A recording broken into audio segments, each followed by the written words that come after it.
Philippine Confederation of Senior Cyclists Incorporated ay pinagplanuhan sa Kapehan sa Bukid, Imus, Cavite noong December 2022 ng mga pinuno ng mga siklistang grupo mula sa Cavite, Laguna, Mandaluyong, Manila, Caloocan City at Quezon City. Matapos ang nasabing pagtitipon, ang organisasyon ay opisyal na itinatag bilang Philippine Confederation of Senior Cyclists Incorporated o PCSCI noong February 2023 sa Aling Feliz sa Ermita, Manila. At upang masigurado ang legalidad ng organisasyon, ito ay nirehistro sa Securities and Exchange Commission noong taong ding iyon.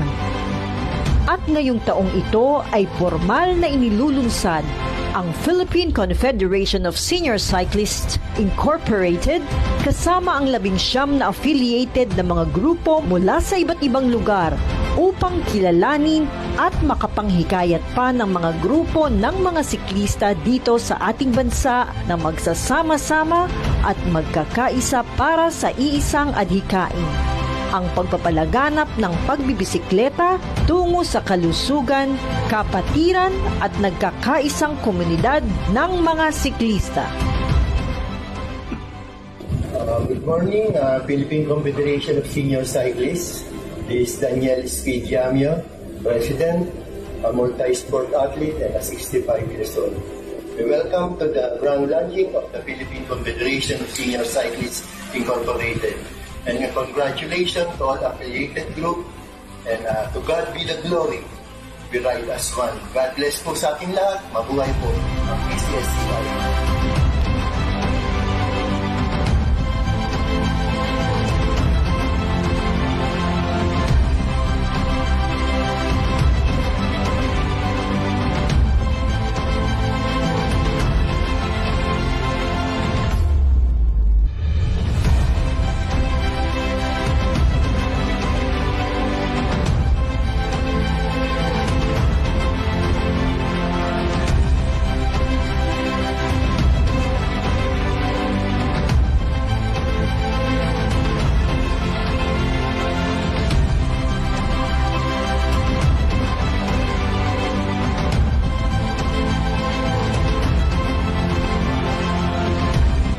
Sa pagkakaroon ng isang organisasyon tulad ng PCSCI, ay nagkaroon din ng pagkakataon ng mga senior siklista na magbahagi ng kanilang mga ideya at karanasan sa pagbibisikleta.